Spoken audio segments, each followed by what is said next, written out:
এতিয়া আমি কবিতাটো লৈ আহো। ইয়াতে কবিতাটোত কৈছে যে কানাই বুলি কওঁতে আমি নিশ্চয় গম পালো কানাই কাৰ কথা কৈছে। কানাই বুলি কাৰ কথা কৈছে? কানাই বুলি শ্ৰীকৃষ্ণৰ কথা কৈছে। এই কানাই বুলি কওঁতে আমি গম পালো শ্ৰীকৃষ্ণৰ কথা কৈছে।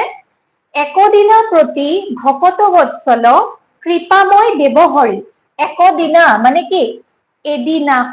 এদিনাখন প্ৰতি ভকত বৎসল মানে কি? ভকত ভাল পাওঁতা।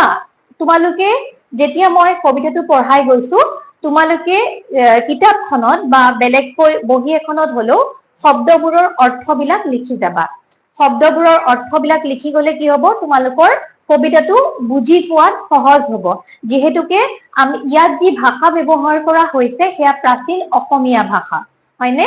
প্ৰাচীন অসমীয়া ভাষা যিহেতুকে ইয়াত ব্যৱহাৰ কৰা হৈছে, যিটো আমাৰ সদায় আমি ব্যৱহাৰ কৰি নাথাকো, গতিকে ছাত্ৰ ছাত্ৰীসকলৰ বুজাত অসুবিধাও হব পাৰে। সেয়ে যদি তোমালোকে শব্দবিলাকৰ অৰ্থবিলাক বহিত লিখি যোৱা তেতিয়াহলে কি হব তোমালোকৰ বুজাত সুবিধা হব। গতিকে কি কলে ইয়াত? একদিনা প্ৰতি মানে এদিনাখন ভকত বৎসল ভকতক ভাল পাওঁতা কৃপাময় দেৱহৰি। কৃপাময় বুলি কাক কৈছে? কৃপাময় বুলি কাক কৈছে? হৰিক সম্বোধন কৰিছে, মানে শ্ৰীকৃষ্ণক বিষ্ণুক সম্বোধন কৰিছে। এদিনাখন ভকতক ভাল পাওঁতা ভগৱান শ্ৰী হৰি ৰজনী প্ৰভাতে। ৰজনী মানে কি? ৰজনী মানে হৈছে ৰাতি। ৰজনী মানে হৈছে কি? ৰাতি। ৰজনী প্ৰভাতে। প্ৰভাতে মানে কি? পুৱা। প্ৰভাতে মানে হৈছে পুৱা। ৰজনী মানে ৰাতি, প্ৰভাতে মানে হৈছে পুৱা।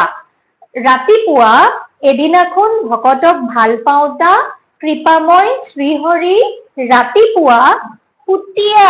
সুতীয়া মানে কি? সুতীয়া মানে হৈছে শুই। সুতীয়া আচন্ত। আচন্ত মানে আছে। শুই আছে।